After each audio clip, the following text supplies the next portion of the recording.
What's going on, everybody? It's your boy Bless. I'm chilling here with my co-hostess with the mostest, Lemmy, and this is the Moment of Truth podcast. Today we got a very special guest, a legendary fixture, a real character in the scene and in the game, broadcasting live from Montreal. Welcome to the show, my man 80.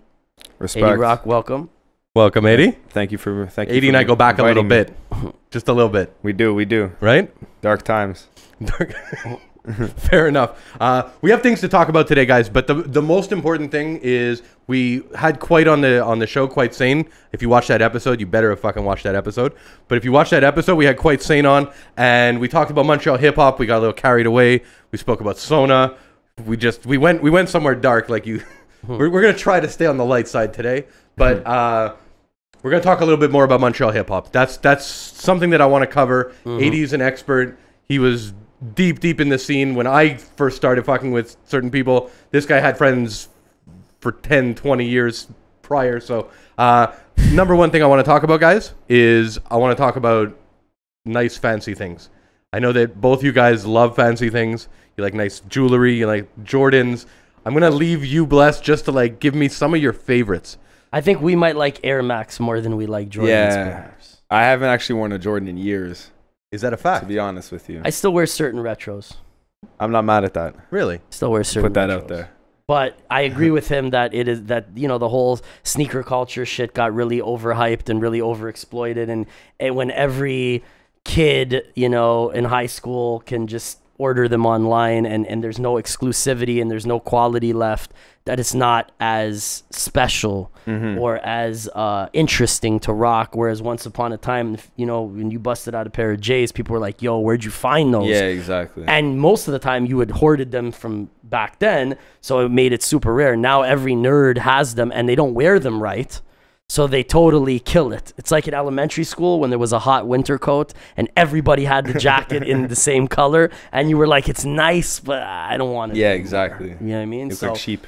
yeah, you know, I still fuck with 1s, 3s, 4s, 5s, 11 sometimes, but that's about it. You pretty much fuck with like 3/4 of them, except for the ones that just are the best ones. exploited. But I'm not out there buying. What I did it to limit myself is I just only buy the classic colors, so the red or the white or Yeah, whatever, exactly. You know? I also think that before, sneaker culture was a counterculture. It So like absolutely was. if you were the type of person to blow all your money on shoes, literally everybody would think you're crazy. Tell me about it. Now if you do that, you're just like everybody else in the class or the Which is ridiculous. cipher. Right? Or You the have fuck those party, hype you know what I beasts. mean? Like, Sorry, go. Sorry to interrupt and it you. just mainstreams, and it's whatever. And I think because we're not kids anymore, we just grow out of it. You know, Well, I like, definitely you find haven't things grown- you like, and you kind of stick with them, Yeah, but You know? oh, you mean Jordans? or just shoes in general. Yeah. you know, Well, I mean, you find exactly what you want. and you I just feel kinda like stay there. back then it was like digging for a sample, and when you heard the sample, you knew what you could do to it. You knew how you could put it together. You know how you could rock it. And, you know, we would go to sneaker spots in New York and we would get fucking Hirachis and dope fucking Filas and all kinds of left field shit, 2 for $80. Sometimes even 2 for 65. So you might buy 10 pairs because A, they're affordable, and B, it was about having what everybody doesn't Didn't have have. and pulling it Exactly. off, not getting what Exactly. everybody has to keep up. So Exactly. counterculture, I totally agree with 80 on that. Right. Exactly. Now you have these hype beasts that like just go out and It was buy about these, finding these like an Yeezys. ACG in a rare color that would match some weird liquidation North Face piece that you had. And when you Yeah. had that teal and brown ACG with that teal and brown 90% off sample pullover, you were winning. Exactly. Whereas now, any retard can go with a credit card and buy the latest North Face and buy the Supreme hoodie and buy the stupid Jordan if they're willing to pay. Yeah. And then it's like, oh, too I just saw 5 nerds wearing the shit and I don't even like it anymore. Like, I don't like the way it looks on you. That's really what it is. I don't want it to grace my Because two milky people skin. can wear the exact same thing, and one of them spoils them for the other. 100%. You know what I mean? 100%. 100%. That, you know, it's even like with mass marketed brands like H&M and Zara and all that shit. Once upon a time, you know, you could pick a few pieces from those places because nobody knew what it was. It didn't even exist in Canada. You might get a pair of jeans or whatever. Now, as soon as it hits the store, every weirdo who, Yeah. you know what I mean? They just destroy it, and then you're like, oh God, I could never even if it's not ugly, you're just like, I just can't put it on. Not to be a snob, you just want to be an individual, you know what I'm saying? Because you don't want to look like him. At all costs. Exactly. Very fair. Question. 80. What's good? Mount Rushmore shoes, 80. Put you on the spot. What's your favorite kicks of all time? Pretty obvious. I know what you're going to say, but I'll let you say it. I like Nike TNs from like 2009, 2010 to about 14. They only really released in Europe. So if you're lucky to get the colorways that are popping, like way over, it's a nice shoe. Nobody really sees it. That's the same shoe you were talking about that they did the Vapor Max with, exactly. But the new sole. I like 97s. I like the Adidas Busenets. It's basically a skateboard shoe that they made out of a soccer shoe. Okay. So it's hard to find. Nobody really knows what it is, but it has a really good classic look to it. It looks better than the Stan Smith, better than a what's the other Gazelle. one? Like the Gazelle, exactly, or even a Campus. Yeah. It's basically he took 3 or 4 Adidas and put them together into one shoe. Okay. And it has a really unique look. When did those come out? I think he's been running them for a few years, since maybe I'm just like putting notes in my phone so I can check for later. The guy's name is Dennis Busenitz. Yeah. It's his shoe. What else, man? Not really. Not really anything else. You ever fuck with the Air Surtags or any of those ACGs? I had Stabs. I had 180s. Mm-hmm. It's weird. Like things that just kind of they fade away. I don't really like Air Max 1s. You know what I find? Like they're too. I still have a few, but I find they're too narrow and they're just not the most. It kind of looks like a marshmallow. Yeah. I don't know if you know what I mean. Classic silhouette, but they're not very comfortable. I agree with you. Not my favorite. Yeah, I would definitely have to say for me, it would be originally I was an Air Max 95 head, 97 hoarder, and then Jordan 1, 3, 4, 5, pretty much, you know. And then I started going overboard. And what's your favorite Jordan? If you had to only have one, it'd be 3. Okay. 3. See, yeah, it's the most iconic. It'd be a 6 for me. Very dope. Really, I'm an but 11 I can't wear them anymore. I'm an but 11 I still over appreciate it that much. It would still be my. It's just that silhouette for me was do the right thing. Yeah, it was that silhouette, and not to be confused. I think maybe one of the most iconic because of Fresh Prince would be the 5s. 100%. The black, the grape, also. and the white originals. Yeah. But you know what it is? For me, it's just those 3s were always like the grail because the 4s are amazing too, but they're just too easy to find. They were just too easy to get. And a lot of people slept on 10s. 10s are the one that looks like a caterpillar. Ones. Yes, exactly. OVO. Yo, like everybody thought those were ugly. 100%. The one after the X. Right. The one after. Everybody thought those were ugly, but I thought they were dope on a futuristic. I still have a pair of black and gray ones from 2008, I think. The entire inside of the shoe is checkered. Nice. Oh, I know which ones. They're gray suede. They're fucking. Oh, and it says 23 in like graffiti. Beautiful. Yeah, they're fucking dope. I actually like that shoe. I fuck with that shoe. But I would have to say I think my favorite Nike of all time is the original Air Max 95s with the gray and the neon. Yeah, okay. Those are my favorite, man. I remember seeing colorway. Fat Joe rocking those. You know what I really need? I need an Insta Pump Shaq. Why hasn't that come back out? Give me that. I've never needed in my life a Reebok. It's so weird. I just don't. Only when I was in elementary. I just don't care. Like. It's never. And I had them. When I was younger, I had them. I had a bunch of Reeboks. Even like the Jay-Z's and I think Birdman maybe did a Reebok. That's like wearing lugs, bro. Yeah, You're not going to wear lugs. I don't care if Birdman puts his name to some lugs. Let me ask you, did you ever fuck with classic of all classics, the high top Wallaby? I have 5 or 6 pairs of Wallies. Me too. Still. Me too. Wow. Wow. Me too. The most rarest pair I have. Black leather, the toe is perforated, and then there's down the side there's a white stitching. Nice. Completely random, completely down the middle, kind of like a flag, and then the top lip is white. Did you see this guy on Instagram? Very weird. I think his name's... I know exactly who you know you're what I'm talking. talking Sycamore style. Sycamore, exactly. Sycamore style. He More dives sicker on than these- yours. I'm gonna get the fucking purple tape ones. One man. of these days, the purple tape lows are I'm just gonna dumb. get because like I have the classic beige joints, the classic sand ones. Of course. I'm gonna get a pair of those. I'm gonna stain them two-tone, and then I'm gonna find a two-tone Kangol. Like Don't on the do fucking. it. Just buy them from him. He gets them cheap. No, I'm gonna I've have seen him the stain account. it. Yeah. Oh, okay, yeah. Just have him do it. I don't think they're that cheap though, but I think they are, man. maybe he wants to sponsor the show. And Right? Yo, they're like Sycamore under, I've seen all of under these. 200 I've American. seen the IG Really? account. Yeah, man. Oh shit, that's good. For sure. You can put, he has sales all the time too. That's dope. Yeah. That's dope. But you'll ruin all your socks. Mm. It's not like an aged tan. You know what I mean? It's like dipped Yeah. and ready to go. You know what I That's mean? the When you hood put shit. your I feet know, into I mean, a they new pair of used to- Wallies it's and then like you take them out and airbrushing it's, something, yeah. it's all tan. Yeah. But that makes it less attractive. Whatever, it's still dope. It like, is still dope. it's The still look is fucking dope. amazing. The For look sure. is amazing. I need Those old school Wally. But what Wallies with shorts. let's not take attention away from Wallies being the #1 ankle breaker. Oh fuck yes. The #1, if you hit a fucking Even if someone pushes you yes, jokingly to when the you're side, drunk, it's you a risk. take your Yeah. because for people who don't know, the gum sole is less wide than the shoe itself. It like sits so in the you middle. can, and it's a square like a block of cheese that can just do this. You know what and it just is. Crack your ankle. And you know what it is? Actually, you know what? They make them now with like real gum or whatever, or like cheaper gum. But that sole that we're used to, it's tree gum. Like The soft you know one. how it's yes, I sticky once at bought. first? I once found As a tree gum. navy blue pair, but with the shitty hard sole, Yeah. and I couldn't fuck with it. Did it have a little Clark sticker on the side? Yeah, Little like thing? yeah, I don't know. It's Yeah, a I cheap know, exactly. version Yeah, of it, yeah, and it they're- looked they cool, make but them now. not the same as the Yeah, original. it's with not that, the tree gum. Yeah, because that shit was That's the the number original one? Boost foam.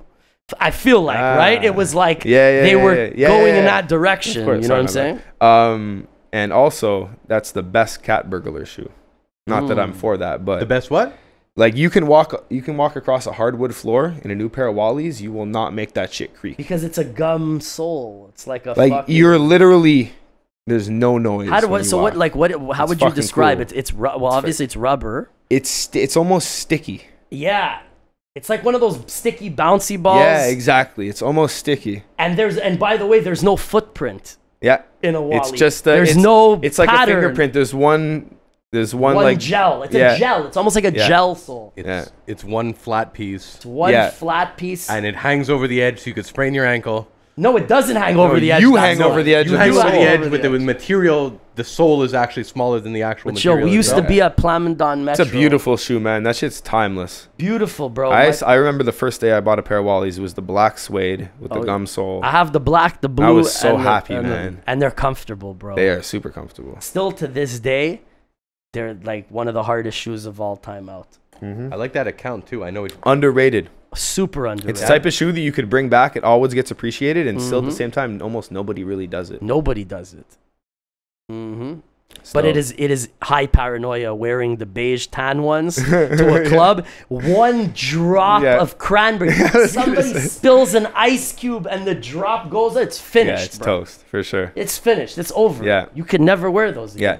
Yeah, that's one shoe doesn't look good dirty. Oh God, no. Like you can't. and you can't clean it. No, you're You're finished. If somebody you can't. steps on it, you're gonzo. Yeah. So that's why I've been for years now. I buy all the fancy shit, but I need the club bangers, not the club beaters, the club bangers. Meaning, I don't mind spending a little extra on a black on black on black if it's clean and I like it on black and black on black. Yeah. Be it Prada sneakers, because I don't discriminate. I fuck with the Harlem Pradas. Oh, you With fuck with the non-shoemaker shoes. Yeah. Like people who shouldn't be making shoes. And, well, no specific. like, ones. do you like the Balenciagas? Hell no. Okay, good. No, I don't wear none of that. Respect. I'm saying Those are no, I'm garbage. saying the Hood Special, the Prada World Cup sneakers. Okay. The original. You know which ones I'm talking about? Nah, I don't even know which one. You got to Google that. The Prada World Cup sneakers was very popular uptown in New York. All the hustlers had them. It's a dress shoe sneaker, but it's bulky as fuck. Okay. And like people don't even rock it like that anymore, but everybody in New York knows about the Prada World Cup sneaker. It's Not aware. iconic. You could rock them with shorts, or you could rock them like to the club. But when you pull them up, you'll know exactly what they are. Is this like This is an old trend. Yeah. You remember those? The black on black ones. Yeah. This shoe. Come on, son. Can you wear them to a wedding? Yes. Of course you You're can. good? Like, Yeah, like I guess you I mean, you could. Yeah, wouldn't, but you could. You know what? You could because they're Prada. And people would be like, what are those? They're Prada. And they'd be like, ah. That's why I don't get it. You They're know, kind but of if you're an like, ugly I got shoe. them at fucking Payless, they'd be like, what's the fuck's wrong? You know what it is? They're kind of an ugly shoe, but they were before the ugly shoe wave of the Balenciaga. What he's talking about, I don't wear any platform shoes or anything. But this was like hype back in the day, and only like rich hustlers would have these ridiculous $800 sneakers. Oh, they were $800. Yeah, back bro. then. Back then, Oh bro. my God. So they were a real stat. So everyone in Harlem always had these. Wow. They had them in patent leather and orange, and I got a pair in black and lime green. It's all Just about getting ready to things. go. See, that's the type of shoe you leave in the box Of course. and forever. Of course. Because that shoe is from.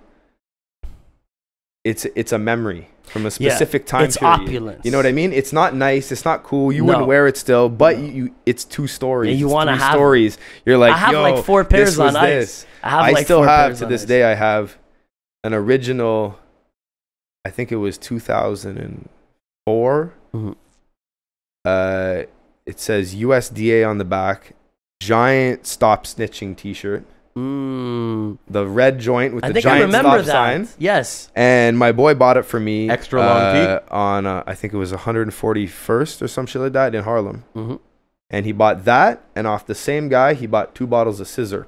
Of course. You remember the purple punch? Of course. The Dipset liquor? Of course. And he came back to my place. He drove back and he stopped by Montreal and he just came by with the liquor and the T-shirt, and it was just very like, Amazing. you know what? I still have it. And I would never wear it. Or what Never about in my fucking life. when you but- had the mixtape stand and they had all the mixes of like 80s soulful house, break beats, but music where it wasn't just hip hop or current or Biggie mix or shit where you could actually get educated and learn like the best of Al Green, the best of James Brown, but mixed dope with the right breaks and everything. You could buy like 7 of them for like $20. And also I remember in Harlem, I bought the Onyx Back the Fuck Up tee. The there you original go. bootleg back There you then. go. And they were like 5 for $30. Perry would be pissed. Oh my God, bro. That's amazing. That shit. I still have that somewhere in storage. I remember. I don't know if you guys ever saw that one. I don't think we've spoken about this one. DMX Unleashed Unreleased. I don't know if you guys know that one. The album? DMX. Oh, we did talk about that actually. DMX Unleashed Unreleased is 25 tracks recorded on what could be like a Fisher Price play like record on a cassette. And it's DMX spitting every verse until he ran out of verses and stopped being good at rapping. It's like All his best every verses. verse. Like I'd listen to like It's Dark and Hell is Hot, and I'd know the verse the second it came on. Like he'd start rapping, and I'm rapping that verse the first time he heard it, and my friends are like, "How?" I'm like, "Unleashed, unreleased." Like That shit. I've had 28 tracks of all his verses his whole Okay, career. so hold up. Basically, what it was His original demos. Oh, his original demos. Yeah. Okay. It was like recorded in Why didn't you someone's just- basement. It was all his. Why did you just say that? But what it Original was demos? it was like 3 albums deep, and once he was done with whatever. Oh, was okay. left, You're saying 3 albums later, years later, you'd still hear the same bars from the He unreleased. reworked album. them for his Right, of albums course, when he yeah. got his deal or whatever. Because that he was probably, his best yeah, shit. It was wild to me. exactly. That was his best shit. Yeah, that's actually probably a smarter move for people than they'd think. right? You know what I I mean? mean, it was common practice. What? No, but I'm saying Was it like you common make practice? most people make their money, not their money, their best music in the same moment.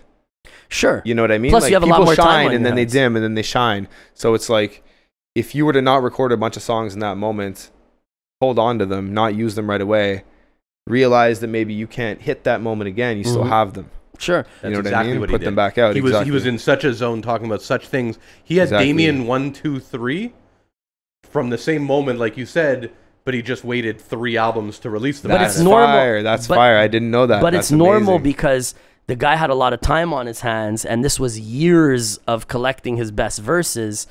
So once he gets busy and he gets a deal and he's touring and he's doing promo, he might not be able to have that much, leeway and that much grace period to come up with his best shit. Also, Right. also inspiration to write new Or songs. whatever, yeah, exactly. Or even Regardless. content like.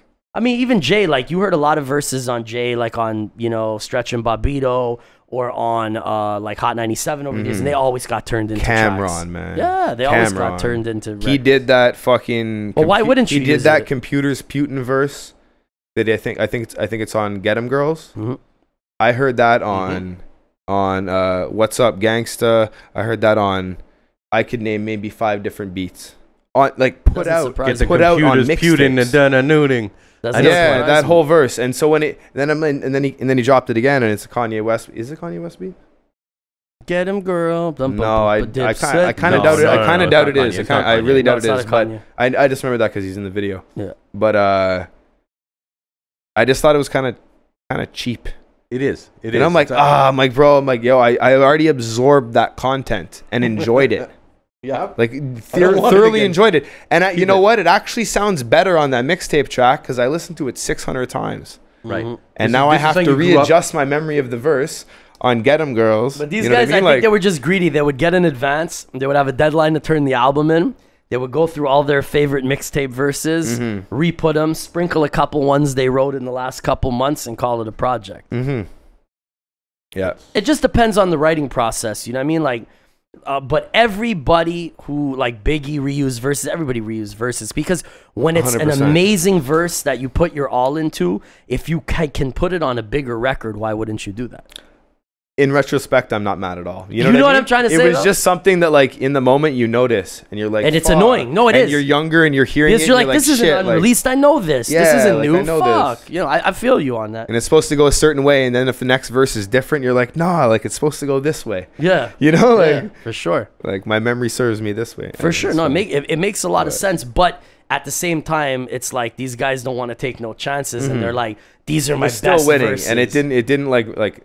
I would never end up disliking you over it. Yeah. You know what I mean? Like I still love. But the Cam, era this was has the nothing- same, and people had a shorter memory because there wasn't YouTube. You couldn't pull it up. True. Think about that. Oh yeah, for sure. You couldn't be like, oh, and yeah, not all this everybody shit- had that mixtape. Bingo. If you, You were know, like, yo, like- it's in a, I could be like, nah, you're tripping. And then where are you going to pull it up? Yeah. If you don't have it on you, Yeah. done. Conversation's done. Wasn't as publicized. Now they're like, oh, Bless published this in 2009 on YouTube, and now it's verse 3 on his Yeah, mixtape. yeah, It's like, yeah. fuck out of here. You guys really paying attention that much? Then buy 10 copies. Fuck. Did you ever notice? you. You know? I don't know. I don't know if you ever noticed this, but so I did a record with in 2000. We put it out in 2013, I think, May 2013, with this guy Borden. You played me some called, of his shit. Yeah, exactly. Called 180 Rocks. Yes, And because in that session do we didn't have remember. internet, exactly. so we Which, didn't. by the way, we have internet at the studio. Mad respect. Unlimited. I like that. But The so 80 Rock Project. they did a song. He used to rap, whatever, with this guy Peso. Okay. Shout out Respect to to Peso. Peso. Yeah, exactly. Shout out to Peso for sure. And their first like big song was a video directed by Full Course. I think it was Lab Noise. Yeah. I Okay. think it was So Lab Noise, which is and Full Course it's and the same Concrete. sample As? as You and Guru. No, as Talking to me? as the song before You and Guru. My song? Yeah. My time? Yes. The electric guitar? Yes. Okay. Mm. The same. You know what? Maybe that's I cool. have them mistaken, and actually it might Maybe be it's the the Guru Talking to Me? sample. The Yeah, Talking to Me? talking to me. Exactly. Ray exactly. did that for me. And I wondered if you ever knew, I didn't. because I think I was the only one ever to notice it. I didn't know. And he told me. I didn't. He was like, "Yo, Bless has a song with the same a sample." pretty That's big wild. song with that same sound. Yeah. Oh yeah. Right. Maybe my right? biggest song with But that sample. of course, yeah. of course. And did Mad you respect, know what? somebody else didn't take the sample? They took my instrumental, Stack Bundles, took Talking to Me, and did something on that. And I That's believe Jim amazing. Jones was on it. That's amazing. Yup, because Guru made sure that he distributed copies of the 12-inch to everybody in New York. Mark Ronson, like we pulled up to a night, Mark Ronson was playing. He pulled it out. He had it in the crate. So he really made sure we personally gave it to fucking Stretch. We personally gave it to Mark. I wonder what the Ronson. link was. What? Like, I wonder what the Stack direct Bundles? link was between Stack and the. I have no idea, but it circulated well in New Yeah, York, yeah. and Stack was notorious for just jumping on beats he liked. For sure. So somebody called me when they played And it on the honestly, who phone. wouldn't? Yeah, it was a great, that it was beat's a great fire. beat, you know. And Still to this day. I like. They were like, "Oh shit, how do you feel about it?" I'm like, "Yo, shit's dope. Stack Bundles is For dope." sure. You know? So For sure. God bless Stack Bundles. For That sure. shit Rest was in dope. peace. That shit was dope. But no, I didn't know that. I'd like to hear that. You didn't play me that though. After I didn't have the the show, chance because it's not my beat. gentlemen. After the show, we'll go. Yeah, We'll get nostalgic Remind me, after. I'll play for you. It's dope though. It's really dope. It's a different vibe. I think it's slower, Is but that it's the one? the identical. Like Really? it's just a loop, right? Yeah. Like Boom, I love, boom, and it's boom, a boom, fire boom. loop. Like, Is that the one? it's one of those that makes me I get jealous when I hear these loops because I've never heard it on anything. Like, what are the fucking chances that I've never heard that on anything but local? Not to say that your song didn't go bigger than local, which it did, but you know what I'm saying, right? It Why was didn't actually two anybody take Montreal that? artists that happen to have that same sample. I've never heard that sample before. Mm-hmm. You know, it's we weird. did It's that- weird. It's just Me a and strange Guru coincidence. did that record in 2002. Wow. We did that in 2002, and we recorded that here in Montreal. And when was the Amazing. Peso Borden one? Maybe 2010. 10? Yeah. Okay, that brings me It's to a full one course. Of my, It's a full course video. I'm Loud just noise. seamlessly now transitioning into one of my topics that I want to talk about tonight. Excellent blend. Right? Like this just happened. You said 02 and you're saying 10. I want to talk about 02, 2000-ish to 10. Okay. So Tell me where you started in the game, 80. Yeah, Do tell me a us about favor. yourself. No, Give us I don't know Okay, this yeah. story. I've known you for what, like 10 years now? Yeah. Close to, if not. I don't know where 80 started. I don't know what the crew he came up with, what kind of breakdancing you were into. I'm the same age as you. I think And, I'm a couple months younger for him. First time ever. I grew up in Ottawa, downtown Ottawa. I moved here when I was like 21, literally just to like stimulate my mind and get out of trouble. You know, there was really nothing there for me at the time. I'm sure there would be now, but Get into more trouble here, but it's the same difference, right? No trouble here, man. Okay, good. Everything's good over on this side.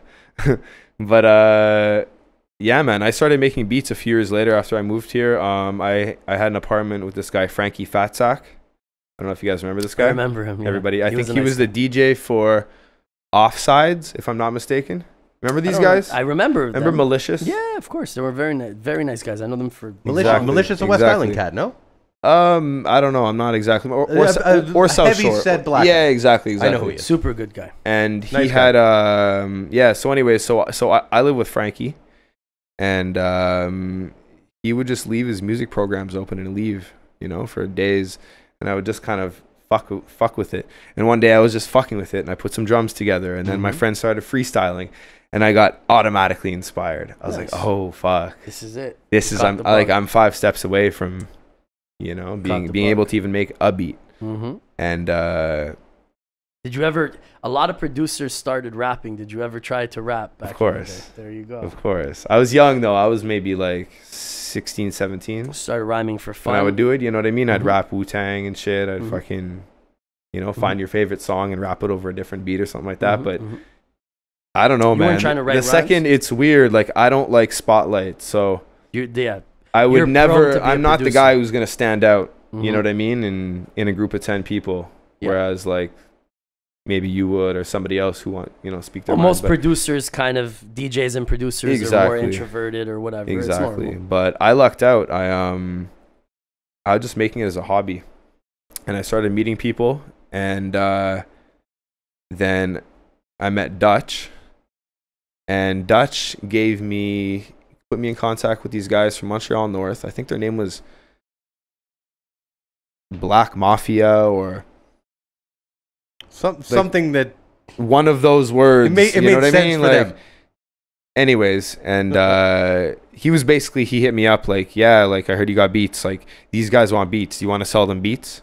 And I said like, okay. Like I literally made 15 beats in my whole life. You're And like, he's come like, by okay. And he's like, how much? I'm like, $200. He's like, okay. then. And like, it was decent. Like I've been listening to music my whole life. Like Yeah. if you understand it, you understand it. For sure. You know what I mean? It's using programs or whatever. That's just working out the math in your own head, Mhm. figuring out how to do it. you already Like, have the vision. I You already figured know it what you're out doing. almost right away, just because I'm like, no, it has to be like this. It can't be like this. So I'm not gonna make a hip hop beat and it not sound like hip hop. Yeah. Then what the fuck am I doing? You know what I mean? So, Mhm. So how long do you feel like it took you to really find your groove, to really get good, to master the software, and to be able to maneuver? I'll never say I mastered anything. Well, to where you were comfortable to play in shit like a for comfortable people. space. Honestly, 6 months. Wow. Like it was more of I was already there. I just needed to do something. Mm-hmm. I already know everybody. Mm-hmm. So it was kind of like, it's like Finding the guy your in lane. the room that's not Finding your doing lane. something. Finding and your lane. Exactly. Mhm. And I'm like, all right, I'm going to become productive as a person. Sure. And you're going to rap. You know what I mean? Yeah, I was of friends course. with Lowe's. I was friends with All your all friends these dudes. So were I was like, doing music. I can help you. I need to find a way to help you. Sure. Dope. And The love was already there, and it was just like, okay, where's my puzzle that fits in this? I just did that, man. And I sold a couple beats like prematurely that just like gassed me. It gassed my ego. Awesome. I was like, and I didn't even have a name. My name on Facebook was Young Dick Cheney. No word of a lie. And Cheney spelled like a chain. That was my name for years. And so I still have songs on this day. You can go on YouTube and look up produced by Young Dick Cheney. I have a bunch of songs. That's dope. A bunch of dudes from Toronto. That's dope. And so I switched it. One time I was with this guy that I used to be friends with, and I was sampling a lot of 80s rock at the time. So And that's he's just what like, my yo, next he's question, like, you should call yourself 80s rock.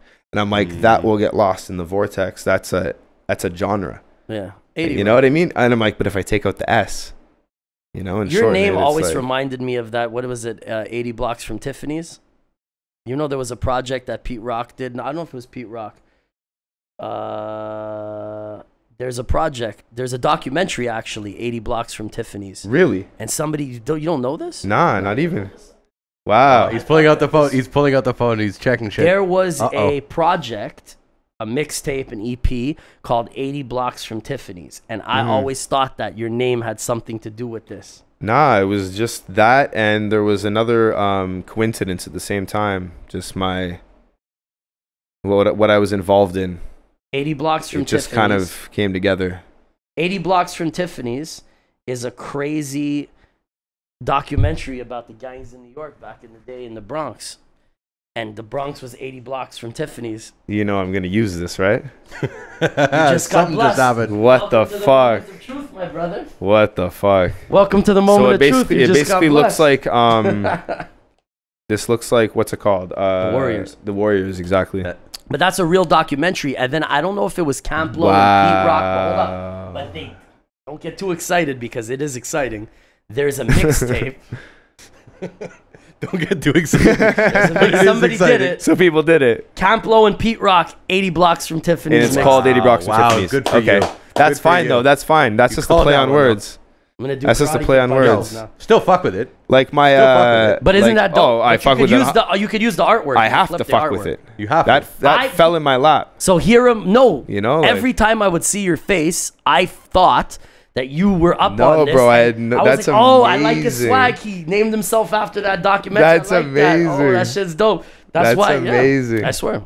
That's really good. Right now, you just blew my mind because when you said I was sampling 80s rock, clever, I go, okay, that Right. makes sense. And then I'm like, wait a minute. It's not that. It's not this? Yeah. I'm dumbfounded. For sure. And Camp Low and Pete Rock. I mean, it was a pretty That's like amazing. notable. No, little I never project. knew. And it's I not never old. knew. The documentary's old, I believe, but the project's not even. How 5 long's the years old. documentary? You don't know? Okay, like you saw it back in the day? It'll be in your Okay, sampler okay. within the next days, right? Yeah, Camp Low and Pete Rock, that's a 80 whole blocks from theme. Tiffany's. That's so easy for me. Someone just got an album. Oh my god. But I'm just Literally, saying they did literally. This, though. They did this though. But you could flip it different. 2013 they did this. And what year The did mixtape did what the year did the 2013. documentary come out in? Give the name again, just for the people. 1979. It's called 80 Blocks from Tiffany's. 1979 80 blocks from documentary. And what? We're talking about Tiffany's, the stores, or 80 some girl's house. Like Breakfast at Tiffany's. Okay. There was that bougie movie, Breakfast But at is Okay. Tiffany's a restaurant or is it actually the store? I think it might have been the department Hold on, store. I'm going to tell you right now, none of us are going to be qualified to answer a Yeah, lot I don't of know. these I've never questions. really shopped. Is it a girl? Like, is Tiffany like waiting for No, us? no. I believe. I mean, like I said, I'm not an It expert. sounds like the store. It sounds like the department store. It Yeah, might have had exactly. a bougie place that rich people went That's to what I'm have thinking. Exactly. breakfast. So 80 blocks from Tiffany's was the South Bronx. It's a jewelry store, right? And Tiffany's is a very overhyped jewelry store. Yeah, where they charge thousands of dollars for silver with a stamp on it. It's the box. It's ridiculous. And if you want to buy like $5,000 engagement ring, it's 30 racks because they stamp Tiffany microscopically and put it in their box. Yeah. But I don't like $30,000, $5,000 rings. No. And I don't like $1,000 shoes I can get for $30. Especially if you're giving them to someone else. Yeah. That's like, as far as jewelry goes, like personally. But all that say, it was I don't give jewelry. I keep jewelry for myself. Like I buy jewelry, it's for me. I drop jewelry. 100%. It's a selfish. Like 80 blocks from I'm a selfish motherfucker. Like, oh man, if I could buy everybody watches and chains, I would. Okay, But speaking of, well, when you finish that project, I'm waiting for my watch. And it's well documented.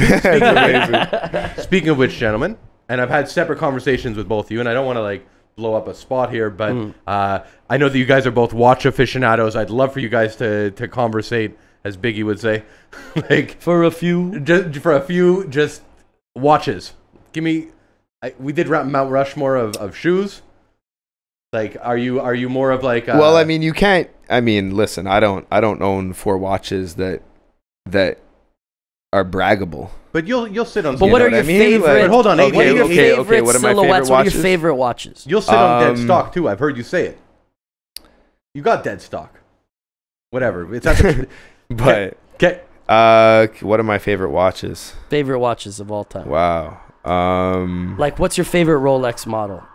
Is it the President? Is it the Datejust that I see you got? This actually isn't. This is an Oyster date. Oh. I'll show it to you in a second. Mm-hmm. But I actually really like the Datejust. The Datejust 2, the newer one, the bigger one?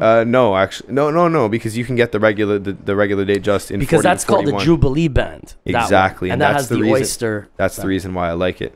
Is the Jubilee band. I think that Rolexes it's jewelry. For the most part, but if you buy a Submariner 100%. or you buy a GMT or you buy an all steel Yachtmaster or something like that, that's not jewelry. That's literally like that watch will outlive you. Oh, not just that, I mean? but that is a very safe investment as well. It's an extremely safe investment. That appreciates. Don't get me wrong. That appreciates. But so it's the opposite of jewelry. Rolex is not jewelry. Rolex, but at the same time, it is. Well, obviously it is. We wear it as. But what I mean is, typically jewelry is something that you would buy and usually lose money on because you're losing money on on labor and you're getting charged more than the per gram selling rate, obviously.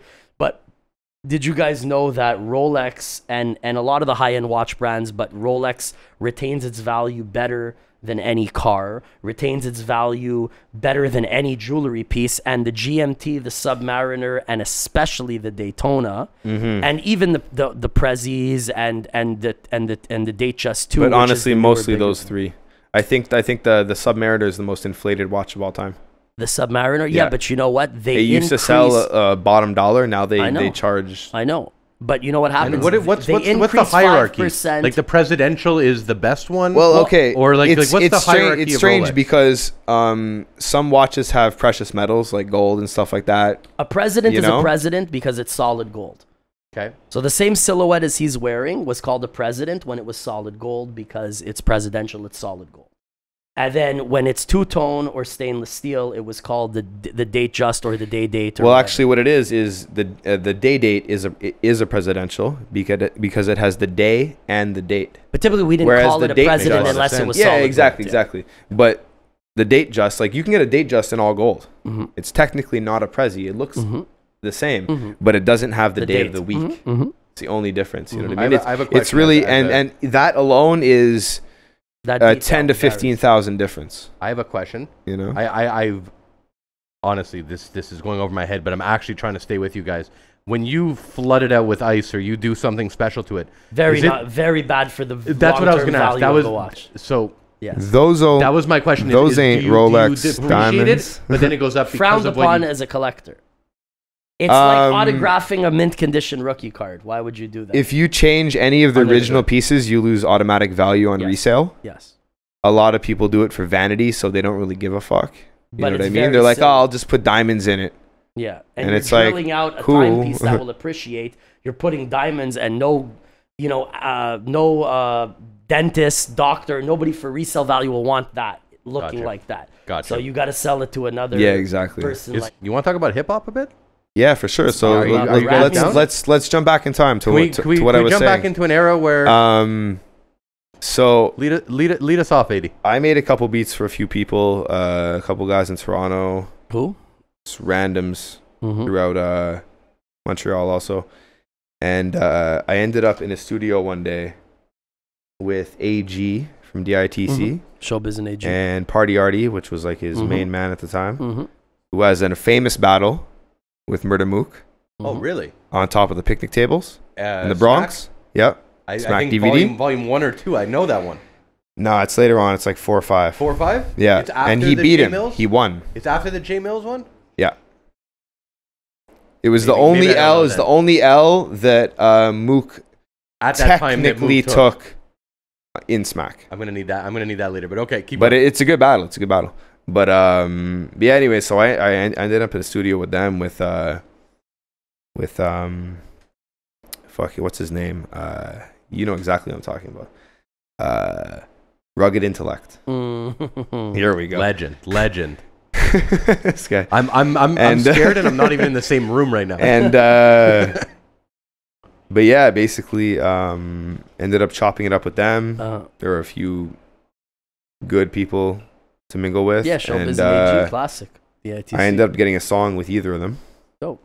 And we put out the AG one. The Party Arty song never came out. And then about a year later, he passed away. Party Arty? Yeah. Rest in peace. Yeah. Rest in peace. And yeah, it was fucking dope, man. And I got that shit. I got that shit cheap. Like I wasn't supposed. There was so many people that would have loved and appreciated it more to be in my shoes at that moment. But you know what? They needed weed. And I just happened to be there, and I chopped it up with them, and they were very cool. And I was like, "Yo, let's do a fucking song." And they're like, "I'm down." Good for you, man. The next day, they're at my place on my couch listening to beats. Dope. You know, one of my 60 beats I've ever made. You know what I mean? Like, still like new, like Wild. didn't have monitors. So let me ask you, like, talking about DITC, and I have an idea of your musical taste, but for people who aren't familiar with you, with your sound, who inspired you musically? Okay, listen. So I grew up at a school with white kids, Spanish kids, a lot of Lebanese kids, a lot of Somalian kids, a lot of Caribbean kids. It was completely mixed. And the way it went at the time was that the Lebanese dudes were huge on Tupac. You can see The white dudes and like some of like the black dudes from the hood and like some of the Spanish dudes, they'd fuck with Wu-Tang. They're more And East they Coast. would butt heads. There'd be scraps at school. There would be problems. The RZA, Chug, like these were issues that people needed to hash out. Yo, why is he so angry? Yo, why is he fucking whining? Like this was my high school days. So through that, nobody found, to at least like in the circles that I would mingle in, nobody found that gangster shit. So I was one of the first people, like one of the first CDs I ever bought was Doggy Style. And then a few years later was Dog Pound, Dog Food. Still to this day, that's my favorite hip hop album. Wow. And I don't make music like that. Yeah. But I think Daz, who did a lot more than anybody will ever really realize, Nah, he's That was a dope. funky is album, man. unbelievable, bro. Let's He Play is House he's shit, like- Dre's half of his body. You know what I mean? Like he That's made dope. he made Ain't No Fun. Yeah. 100%. You know what I mean? 100%. He made Ambitions of Verida. You know what I mean? Like these are like timeless songs that you can't. He doesn't get the So- same credit as So Dre. that and first Dog I'm with Pound you. album Yes, is one and of yo, your and favorites. I got made fun of a lot. No, People good were like, music is "No," good because music. yo, everybody's listening to everything, and I was too. I listened to a lot of Smith and Wesson, a lot of Boot Camp, a lot of I was OGC, there, of course. a lot of fucking OC, a lot of Can I tell you, Soundboy Burial is one of my favorite rap songs of all time. Exhibit Paparazzi when it maybe came my out. top Exhibit. five. What was the album called? Faster Than Speed of Light. Faster, yeah. Right? Speed of Life, exactly. He owes me $600 Exhibit, but we'll talk about that in an off camera. And but I listened to pure West Coast shit for years, and everybody fucking made fun of me. So They're that like, was "Yo, your he's initial not." inspiration Yeah, Respect, though. but Respect for that. then I switched over to to darker shit, like, you know, more New York things. Just name me some of your favorite classic shit that really people that influence a lot of Big L, a lot of Children of the Corn. You were big into the ruckus movement.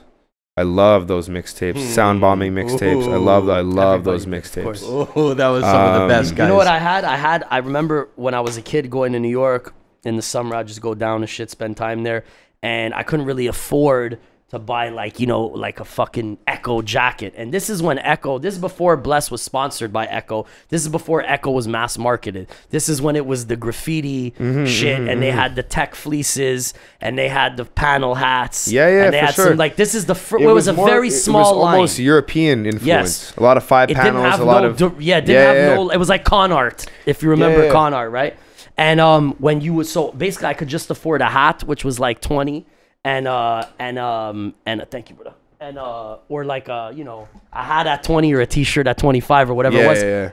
But I bought it for a reason, because any piece of Echo you bought, you had a mixtape, a Lyricist Lounge mixtape. Now this wasn't sound bombings, wasn't the double CD. This wasn't the Lyricist Lounge. This is coming with the product that you're buying. This was just a tape that happened to be called Lyricist Lounge, that but was it was also ruckus, packaged. Right? Yes, it was professionally packaged, and it was called Echo Presents the Lyricist Lounge. And it was samplers of the newest lyrical, they're so far ahead of the game, 12-inch records that were coming out of New York. I had never heard anything like, and there was a lot of people like Encore, Street Smarts, Pumpkinhead, all these names that would Rest in peace, PH. Fuck yeah. Right? That would come out later as being part of the ruckus movement, as being part of the sound bombing or the Lyricist Lounge double CD. But these were Lyricist Lounge mixtapes, but not like bootlegs. They were like they were sold with the clothing. Produced, only given with the clothing. You couldn't buy it. Bless, they weren't even doing that for promo purposes. They were doing that to get their mixtape out. It wasn't like Slash mixes with Monster Energy drink to sell more records. This is, we got to get our shit out there, and we know we're going to sell a bunch of Echo. They were sending it in the boxes all over Soho, on Broadway, near Canal Street. Like Broadway, it still is like where Kith used to be, which is like a bit up from Houston, all the way down to Canal Street. On the left side, there was like an iconic store called Yellow Rat Bastard. And and YBR, whatever, they had a magazine. And then like Mass Appeal and all these magazines, they came out of this kind of you know, Soho scene, and Soho wasn't even that trendy back then yet.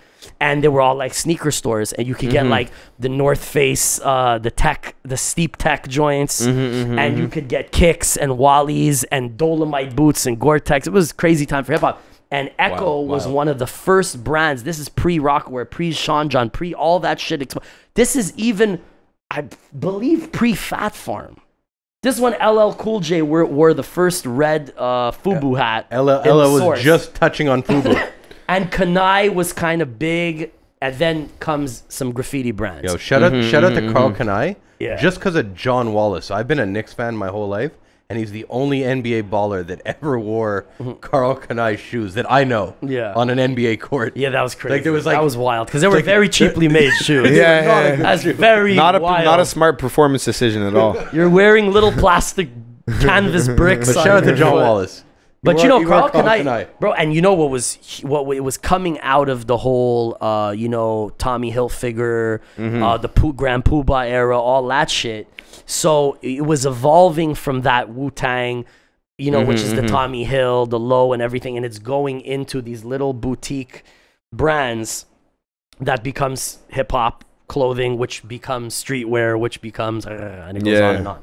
So I remember going and being like, okay, I'm going to buy this Panel Echo hat and get this one tape, and I'm going to go back and I'm going to get this t-shirt. It's a whole experience. It's a whole experience. And I didn't give, and I mean, the shirt was cool to wear, but it was about being able to own this music. It's getting the music. It's almost like the Happy Meal or like the toy at McDonald's. You gotta wait but like the Happy Meal's better than the fucking, the Happy Toy is better. Wait a couple weeks for it to come out, and then you gotta wait for the next one. Yeah, it was crazy, man. And there was tracks that I never heard before on there, and it was really educational. And I remember when M did a sound bombing, like 2 or 3.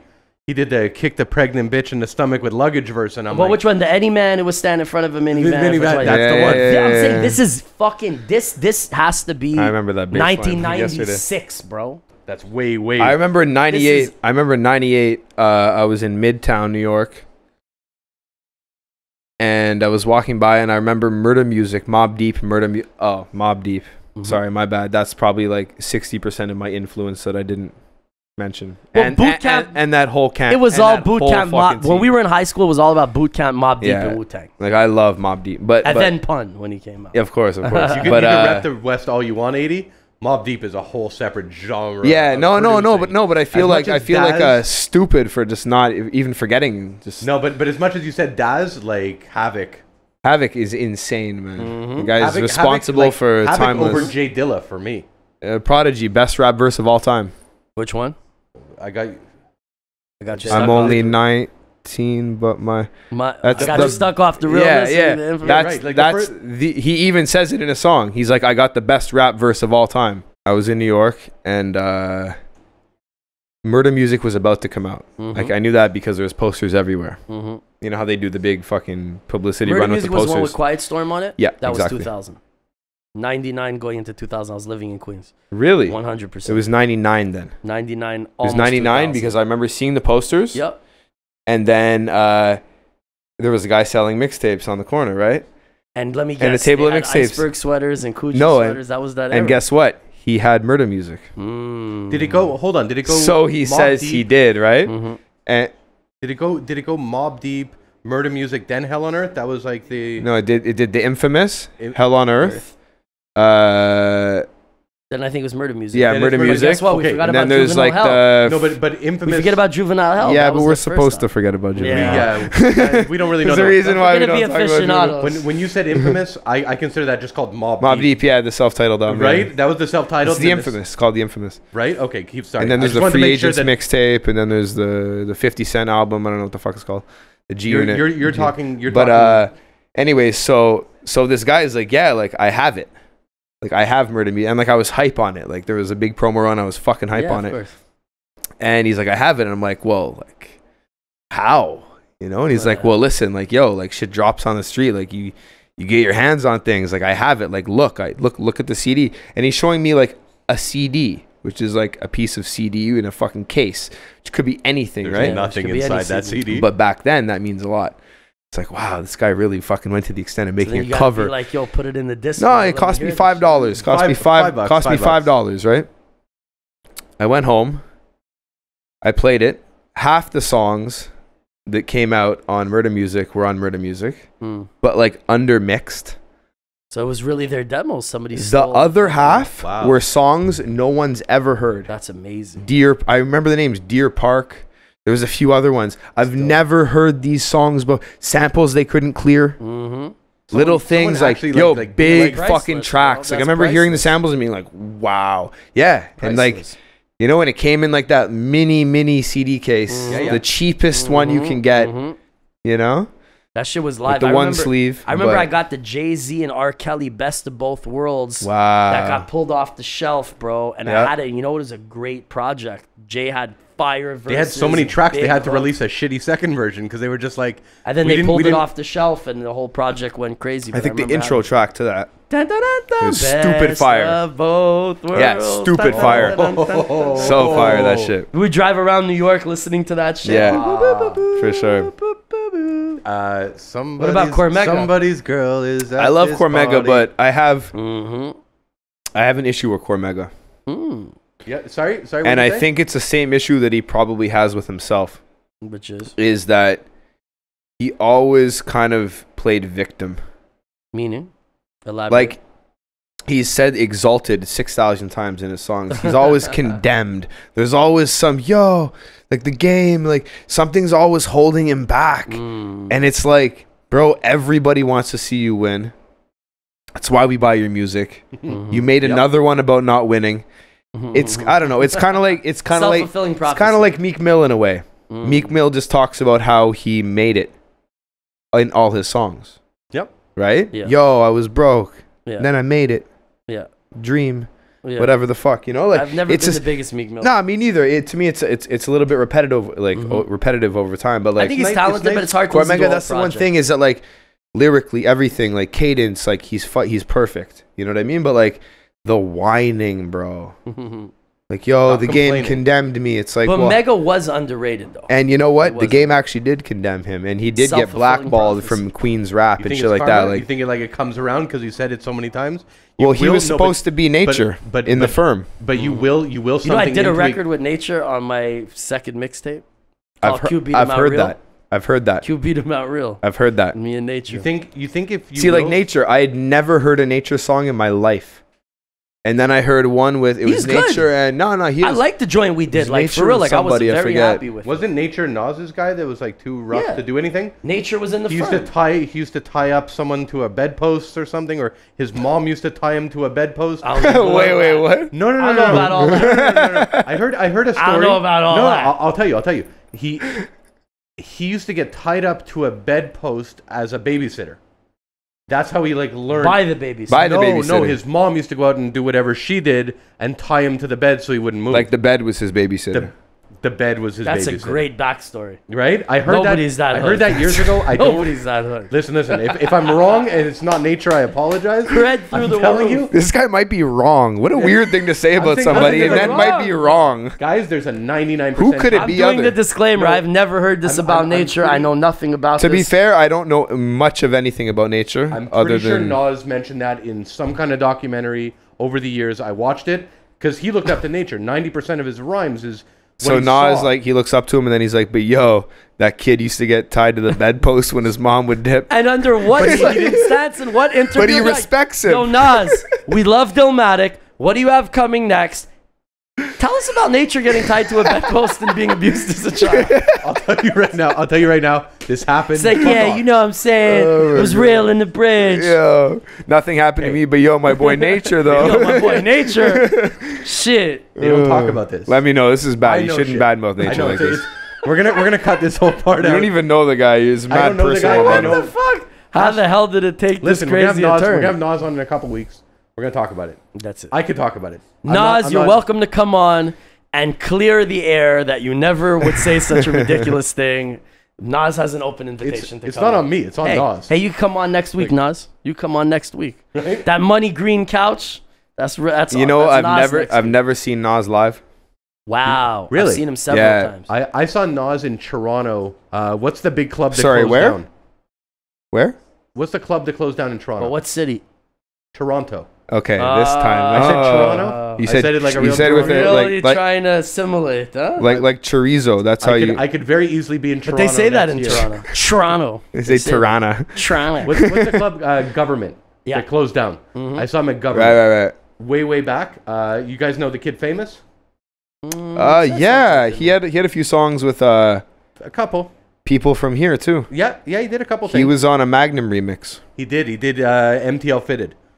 He did an MTL Fitted remix. No, he did it. Okay, maybe, yeah. But he did another track with Millie Why Mills. did he do MTL Fitted remix? Weird. I'm sorry. Say it again. It's not from Montreal. Why did he do? Yeah, is he from Montreal? Yeah, he's originally from Montreal. But I found that out about people. Everybody's originally from Montreal. Everybody defected and AKA, went over like there. Their cousin lived here when they were younger, and they came here 4 times. Yeah. Actually, you know who told me? I'm talking shit. I'm not even from Montreal. Literally the cousin story. So, and there's a government tie-in. Pow. So I performed at the government for the first time with Guru. I was his hype man, and he let me do a couple songs in the show. And it was a catastrophe because every time I had like 3 joints in the show, I guess my CDJ was skipping and just my CD wasn't going. So my fucking part of the show with Much Music filming live for Rhapsody and all of Toronto there is being sabotaged by this faulty fucking CD. You throw your fucking water bottle at the DJ like Biggie did. So, yo, you know what I did? I wasn't going to miss my moment. I said, hey, yo, cut the fucking music. I spit my shit a cappella. And I had a major moment because of that. For sure. So I did the one, and then fucking after the show, fucking this guy wants to come and meet Guru. and we're Bless. like, okay. At that point, and Bless. Who? Well, no, probably not Bless, like Guru. And then I'm like, well, who's the guy? And he goes, oh, he's an actor. You'll recognize him. I said, okay, cool. The Drake. I know it's the Drake. That sounds like great networking. You know, it's not the Drake. It's a bigger actor than the Drake. That guy Drake. Drake from Canada. He's kind of getting known. That Drake guy. The Drake. That Drake guy is kind of getting known. That Drake kid. No, it was fucking Adam Sandler, bro. Wow. Adam Sandler. My friend, who DJs at Bar George every Saturday night. You should really go over there. You definitely enjoy yourself. I went for Grand Prix. Yeah, you'd enjoy yourself. Go on Saturdays. It's good music, hip hop. We'll go have the Sandler's we'll put on our wallabies. He was DJing last Saturday, and Sandler's the manager. in town. He's in town right now. And Sandler was there. Yeah, Sandler's doing a movie put right now. Put the camera back on me. Go. And and so like the manager of the bar comes up to him, and he's like, "Yeah, so like this guy wants to talk to you." And you know, my friend's like this. He's got the headphones in, and he's mixing his next song. Looks over. Adam Sandler. He's a great guy. And he's like, hey, man. He's like, what's going on? So, I really like the songs you're playing. He's like, he's a real hip-hop head. He's like, Aniston wants to hear some Biggie. Can you play some for her? He's like, what? He's like, Aniston. Says it again. Aniston? Not Janister. Sorry, my bad. Not Jennifer. Janister. Or, yeah, Janister. Not Jennifer. But he's like, Aniston wants to hear some Biggie. You play no, he's a real hip-hop head. Okay. Snapped a fucking photo with him. Bro, he came backstage, chilled, smoked one with Guru. I don't smoke. Really? And he was, a big gangstar head. He grew up in Brooklyn, Tribe. And so me and him, we get to talking. He goes, yo, bro, I grew up on fucking Gangstar. I grew up on Tribe. Wow. I love that you guys did a great show. I love Guru, blah, blah, blah. We kicked it, whatever. We didn't exchange numbers, whatever, right? And he's already Adam Sandler, Saturday Night Live Adam Sandler. Yeah, he's already very big. And so like 2 years pass. And I go to a party where it was the official Victoria's Secret after party, like the gala. Motherfucker. And Guru's like, yo, this lawyer I want to like try and like get you to like meet to like shop your deal or whatever is there with Dame Dash, and we're gonna go there and we're gonna bum rush Dame Dash, pause, no homo, in true Dame Dash. We're gonna rush him. Fair. And he's there, and he says, yo, just call him when you're there, and he's gonna come out and get us, and yo, make sure you got a couple CDs or whatever. And I had the CD single, just the dirty CD version of the first 12-inch, which was the A side was My Time, the B side was Talking to Me. Okay. And then we just ran off like a 500 pieces on Canal for 99 cents a pop, and we just had him in Guru's trunk or whatever, right?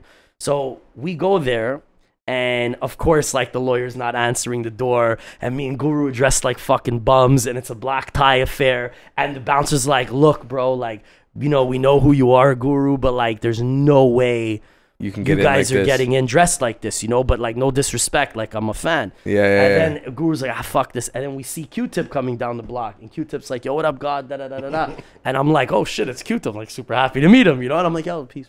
I'm like, trying to act like, Yeah. So like, and then I'm like, yo, we gotta go in because like Dame Dash is there, and this is when Dame Dash is the biggest shit, and the lawyers, and I go, but I'm not missing my chance to fucking spit for Dame. I'm like, we gotta go in, and then he's like, they're not even letting Q-Tip in. Q-Tip is like the god in New York, you know what I'm saying? Like, and Q-Tip has no problem getting in anywhere. We were just all dressed casual. Yeah. So I take a random, and shout out to who I'm gonna bring into the story, because this is the craziest party I've ever been to.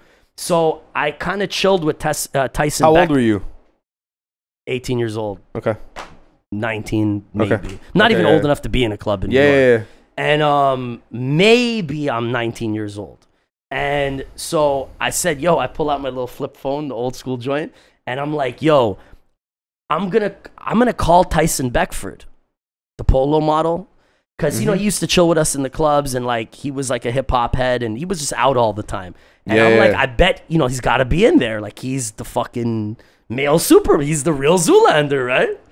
So I call him, expecting him not to answer, but this was just a desperate last attempt to get in. And he fucking answers the phone, and he's like, yo, I can't hear you. Like, text me. And I don't even know how to text. This is how early the flip phone was. It's like, the guessing shit. It was horrible to text. Yeah. And I'm like, you got to press 5 3 times for I'm L. like, yo, it's Bless. I'm outside with Guru and Q-Tip. Come get us. Like, let's go. I just put him on the spot, And, he's like, what? And I'm like, yo, come get us. And he's like, all right, I'm coming. And I'm like, yo, chill. Maybe this is gonna work. Yo, he comes out. He's like, Bless, look how you're dressed. You got white. I had white Fila sneakers on and a red knit Lacoste sweater. I'll never forget it because that was dressy for us at the time. Yeah. He goes, he was wearing a tux, black on black, everything. And he's like, yeah, they got to come in. And the bouncers were like, nah, like there's literally paparazzi. And he's like, it's Guru and Q-Tip.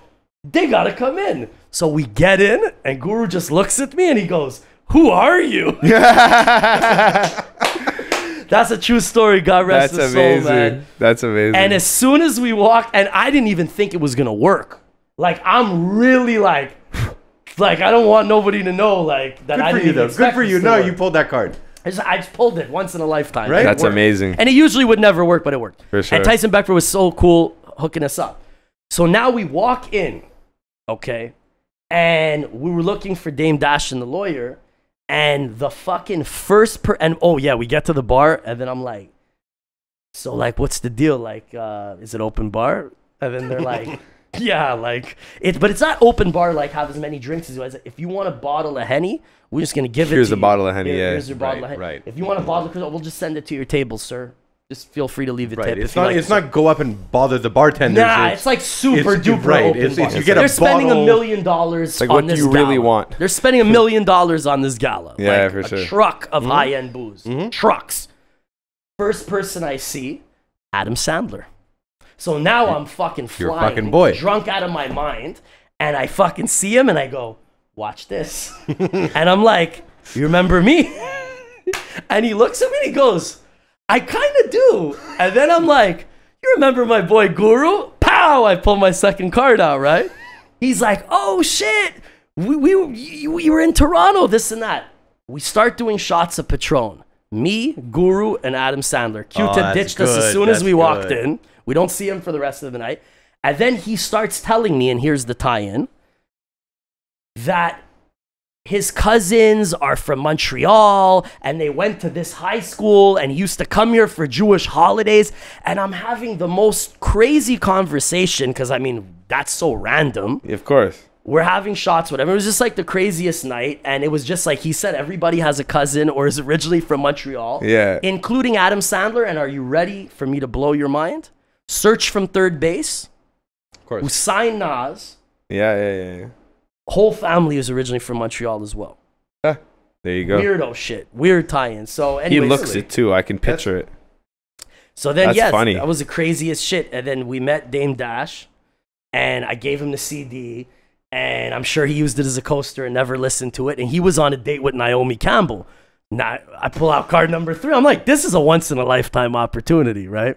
So I'm trying to schmooze Naomi Campbell, and it was literally the most ridiculous party. And I'm sure anybody who's gonna see this is gonna think I'm a pathological liar. And so they are welcome. No, I can vouch. Nah, bro. This guy You guys don't have to vouch. There's a witness. Fair. My boy Will, aka Peruvian Will, aka Ill Will, who, if people know me from back in the day, he was by my side all the time. He was there with us that night, and was my right hand man that night. And Tyson Beckford. Also, we tag. He's on my Instagram. That's that's ridiculous. Beckford. That's real shit. That's dope. That was a crazy story. Ridiculous. But I wish I could remember more of the night because this is the first 40 minutes, and then me and Guru on the floor, obliterated. Right? They let you in, and it was a problem. I think Guru lost his wallet. Like all kind of wild shit happened. It got real sloppy real fast. That's amazing. But that was New York. You know, in the old New York, you could just be in the club and you bump into Lenny Kravitz, or Jay will just walk in and have a table. This is the old New York, so it sounds ridiculous. Yeah. But it's about as ridiculous as going to St. Henry for a drink and seeing us. You know what I'm saying? No, but it's not ridiculous. Look at Instagram. Look at the parties. You're like, wow, all of those people were there. It just wasn't exposed. It was always like that. And it was a faux pas, a major faux pas, to take a picture. Hold on. It wasn't. I wish I would have been a loser and been like, bro, sorry to bug you. Could we take a picture of me and Naomi Campbell? Could you know what I mean? Like, but it wasn't. Could you imagine? You know, it was pushed differently. Like because you were a loser to look like a groupie. The way it was pushed to the masses was that like there's either like a A-list celebrity event and everyone's there, or there's an A-list celebrity event and there's no paparazzi, there's no cameras. But the and paparazzi was and they take your phone. Yes. There was no phones. But back then, nobody. Oh, back then, yeah. No, there was phones. There was phones, but there were flip phones, and the picture would be so bad that and you where are wouldn't you even gonna come post out it? inside. Bingo. Exactly. He tells me stories. Bless, you tell me stories about the tunnel, and it's almost surreal. Yeah, the tunnel Like the was shit a scary that happened place. in that small space is like. And it wasn't just the tunnel. It was the Coliseum in Queens. It was Cheetahs. It was the tunnel. It was Club Envy. Club Exit. It's wild how much Funk Flex playing. I mean, this is the era. Yeah, Cam's there. Everybody's there. Pre-Dipset, though. Yeah, for sure. Jim Jones is just Cam's goon. Like, come home with me times. Oh, yeah, man. It was, but everybody's there. K-Slay's there. K-Slay was just a regular. It's an era. It's an era that, unless, and you're one of the few that got to witness it, and, I'm envious, and, I love hearing the stories about it. But I missed that era, You got to witness firsthand, an era pre-cell phone, pre-Instagram, pre-hashtag, in the club with, where you actually had privacy. But every corner of the room had, celebrity. So I would love, before we wrap this up, to kind of, so we kind of ended off with 80. Your influence was early West Coast, and then it moves into Mobb Deep, and then more, I'm guessing Rock Marciano and Alchemist, and these guys must become a big factor. I put Action Bronson in the car, some old shit for you today. He's you did. Just because I knew that, I wanted some sample heavy shit. And to be honest, I only really like his old shit. His older shit. My favorite Action mixtape is the Blue Chips one.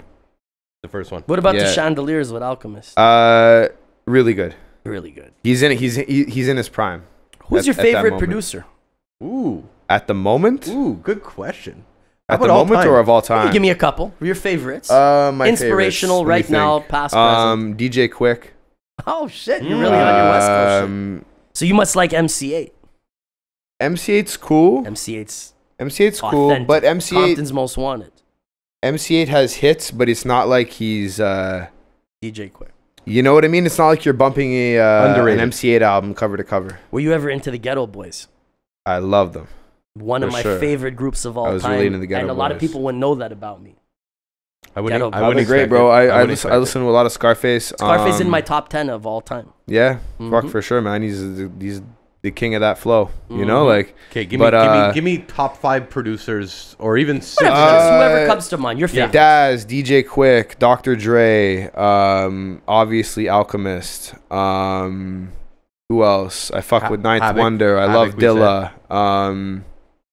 Havoc. Yeah, I apologize. See, the thing is, when you make a list, everybody gets left out. So, what about currently? Harry Fraud. I love Harry Fraud. Me too. I love how much Harry Fraud. Harry Fraud is one of my. See, I have 2 different styles of influences. I have influences that influence me day to day, the music that I actually listen to. That's not necessarily the music that I make. And then I have music that I listen to is to specifically inspire the music I make. Of course. And Harry Fraud. I was about to say, Harry Fraud for me in that spectrum is top 3. Absolutely. Easily. For me, I feel of the current guys, Alchemist and Harry Fraud, bro. Yeah, man. Yo, everybody says Premier, everybody says Dre. That's so easy, right? Edie, can I ask you a question? Yeah, go on. Harry Fraud, as a no-name up-and-comer, if I wanted to ask Harry Fraud for a track, are we talking under 5 or are we talking over 5? Like a G probably back then. Now? Now he'd highball you, bro. 20? 20, 30 Gs. 20K. You know how many hits Harry Fraud 20K and you wouldn't even talk to him? You'd talk to some guy.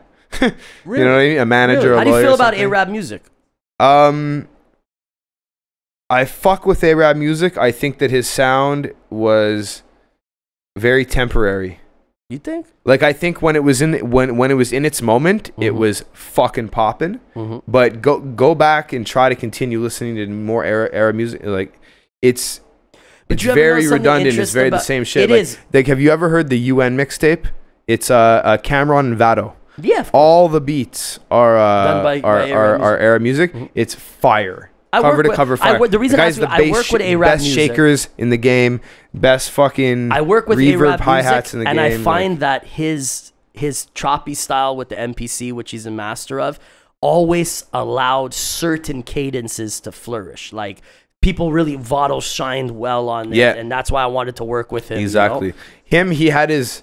It's unfortunate, but he had his moment. You know what I mean? Where people digested those beats well, and people don't necessarily digest them. They don't want that hard kick with the. But he's pretty talented. And you know what? Maybe he got known for that. But watching him live is amazing. I think I'm not even trying to discredit him for a second. No, he's good. Like I love heat makers. You know what I mean? Like I think they're fucking friends great. of mine. And I also like people who use familiar loops. Actually, our producer Brian. Irv Gotti, bro. All these big guys. Our producer Brian, Puffy. we brought him to the studio with heat makers. That's dope. Arsonist.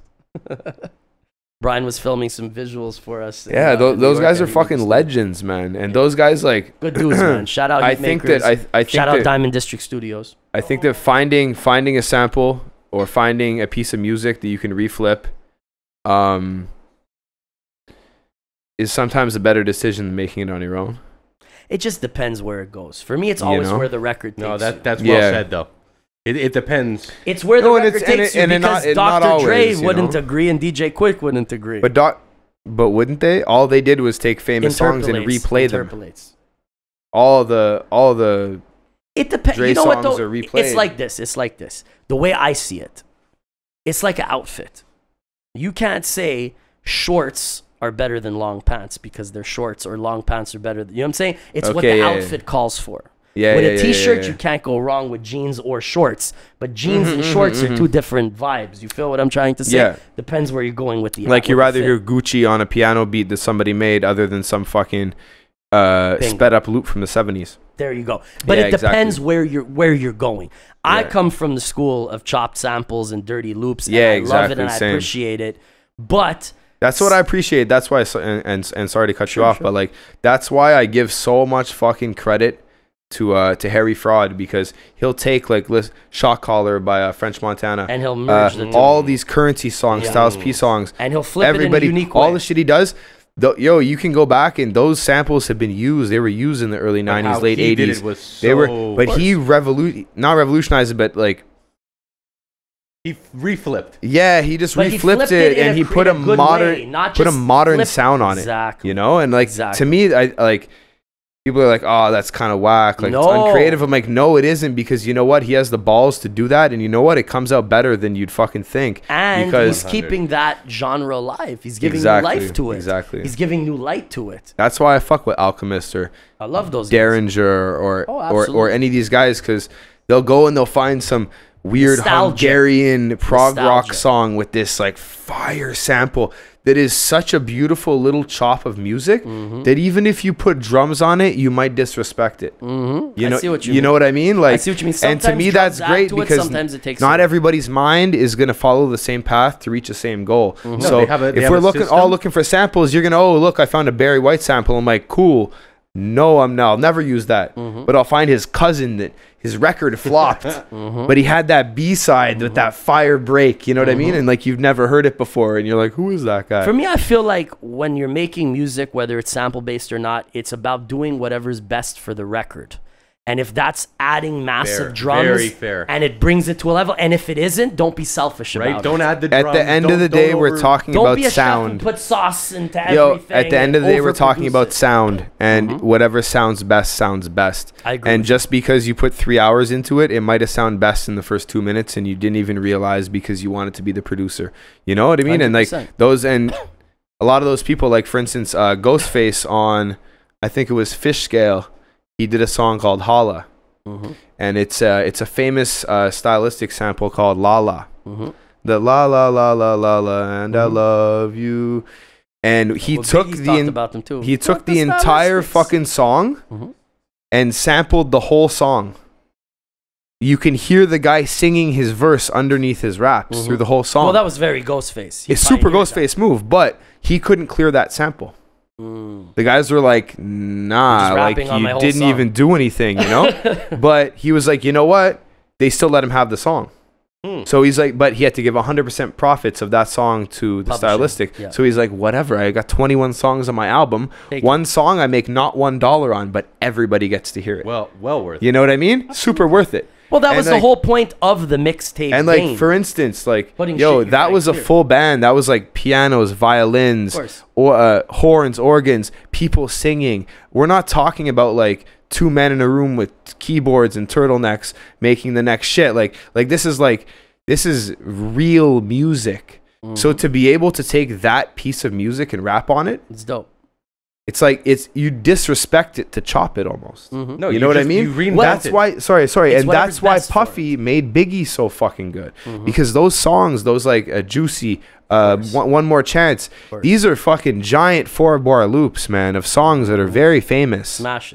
Smashes. They were already hits 20 years before. And he's like, you know what? Fuck it. You're gonna rap over it. We're barely gonna lay drums on it. But isn't And it's golden. It just needs to be like that. Isn't the ultimate goal of music to sound nostalgic? I don't mean the subject matter of what you're rapping about. Listen, the sound should be nostalgic. From DJs in the park taking records and continuously flipping one break back and forth between 2 turntables to create a new song, that is stolen. Even songs from the soul, from like making soul music from the 60s and 70s, were stole from the 40s and 30s. Killing Me Softly is a song from the 30s. That song's been done 6 million. That song's a whore. You know what I mean? Like, and look at the Fugees, bro. That guy's a platinum record. Good for him. You know what I mean? And it's just like, yo, it's just accepting it. It's like, yo, we're gonna go in these loops and these patterns, and we're gonna redo the same music, and it's gonna be bomb every time. Give different life. Exactly. Breathe, because those melodies, they don't die. Like, and it's about you know being honest with yourself as a producer. Am I making this track better, or am I making it worse? Exactly. If you're making it better and it involves not doing too much, great. If you're making it better and it involves being Scott Storch and playing all over it, more power to you. Yeah, exactly. You got to be honest, and I like what you said, non-selfish about that. I think that's the goal. Crazy. But right now I fuck with very abstract, exotic rap. I like random things. I like creative. I like what do you think of Hustler? What's the word? He's dope, man. Right? He's dope, man. I'm a he's really fucking dope fan these days. You know about Nate Hustler? Yeah. Like Nate, he's dope, man. His stuff is so different, and it's Montreal, and I'm just like, holy fuck, like. But I like, sorry, and sorry to cut you off, but like, I like rap that you can close your eyes to and envision things. You know what I mean? And that's why I fuck with Alchemist and Rock Marciano. I was just gonna say Rock Marciano. Like I want to hear that. Like I want to hear like painting pictures. I want to hear how the side of your suede shoe feels and what you just hopped out of. But you know what I wish? You know what I mean? And like these like, and I can go like, yo, I can see that. I'm watching this guy do it without even seeing it. And like, that's why Raekwon's so good. Would have better visuals. Like I wish he would have his crazy image is visuals garbage, man. To really be, you know what I wish? I'm glad you said that. I never even thought of it. I wish Rock Marciano would have Rick Ross's videos. So do I. Do you understand what I'm trying to say? Thank you for saying that. Could you imagine if Rock Marciano had Rick Ross, like good Rick Ross videos? Right? No, I'm where he's really coming out the Maybach and he's on a horse with a fucking pipe and 50 chains on. You almost ruined him for me. Gun off. You know what I'm saying? A friend of mine picked up. Just Blaze had a show in Ottawa maybe a few years ago, and a friend of mine picked him up from the airport, and he has a very nice like old school '86 Benz. So he was kind of sent to do it based on, yo, it'd be a great look if you went and got him type thing. Just you two. And I went and picked him up. Really nice guy. They're chilling. He has a CD player because it's an old car. Throws in Rock Marciano Reloaded. That's executive produced. The whole album is executive produced by Q-Tip. And song 1 starts playing. 15 seconds in, he starts bugging out. Blaze just starts bugging out. He's like, what the fuck? It's like, yo, it's my favorite rapper. He hasn't heard this? He loves it, but he doesn't. No, he had heard it, but he didn't know that other people listened to it. Oh, gotcha. Because it's not popping. Gotcha. So we got in the car and he's like, look at this guy. This is like a white guy with like 3 chains and a big beard. Like almost mad. What the fuck, you know? And fucking chops it up with him. Ends up filming a bunch of like his CD player playing, tweeting it, getting Rock. And then he's like, so my boy's like, yo, like, get some songs with Rock. He's like, I know, I'm fucking trying to. Like even Just Blaze was like, I'm trying to, man. Wow. You know? And then he's like, yo, like have you told other people about Rock? Like, who the fuck is this guy? He's like, I've had the talk with Jay. And he's like, and Jay knows. And he's like, and Jay's had the talk with him. And there's nothing they can do for each other. What? But it was just a respect talk, like a yo, I've been listening to your music and now I want to talk to you about it. And Jay was probably like, "Fuck, I can't market this." He's a rat. Yeah, you can't mark him for shit. His image is garbage. But he's a rapper's rapper. Yeah, obvious. You know what I mean? And like when I first heard him, I thought he was off beat until I realized how on beat he was. Yeah, bro. You know what I mean? Yeah, that was his swag. It was a game changer. It's really it's just white or black, bro. It's either you absolutely get it right away, or you totally don't get it. You either fuck with that pimp shit or you don't. If you like some people are like style of hip hop, you get it. Yeah, exactly. It's very pinky ring pimp shit. It's wallabies. It's everything that we spoke about. It's real hip hop, man. It's hip hop. Yeah, it's anyways. You know what? I'll say, even though Bronson gets like a bad rap for having that Ghostface voice, I would say that Marciano's almost closer to Raekwon than Bronson is to Ghostface. Are you voice tone? Sounds like no, just the way they slang, they flow with like half sentences. About? The half bars that like don't even make sense until you re-listen to it. I didn't understand Raekwon the first time I heard him. Okay, you're saying like obscurity, like they're both Raekwon so had his own weird. Language. When I listen to Rock, I know what you're saying. Rock I know, but he doesn't language. sound like. The thing is, Rock. That's the difference. You can hear every word he says. Yes. 100%. He's absolutely 100%. pronouncing everything to the fucking T. You know what I mean? Like, it's very no, precise, my mother can understand it. Calculator rap. You know what I mean? Like, that's why he said he's offbeat. I'm like, I've never heard him offbeat. I'm like, I don't think he can be offbeat, you know? It was like the flow and the sample. The sample was slower than the flow. And I was just like what is this flow that I've never heard before? Yeah. It's like he's going at like 160 and the sample's at like 80. Yeah, for what's sure. What's happening right now? He's breaking it down for you extra slow. It was special. For sure. No, Rock's dope, man. Sounds good. We got 80 Rock tonight. I'm pretty fucking happy about this one. Thank you, bro. For coming to be part of it. You're welcome back anytime. Yeah, man. This is the moment of truth. We are in the Sweat Lodge, coming to you live. We're going to try and cool off a little bit, have a couple drinks. Thank everybody for tuning in, and keep it locked as usual. Represent one time on the M.O.T.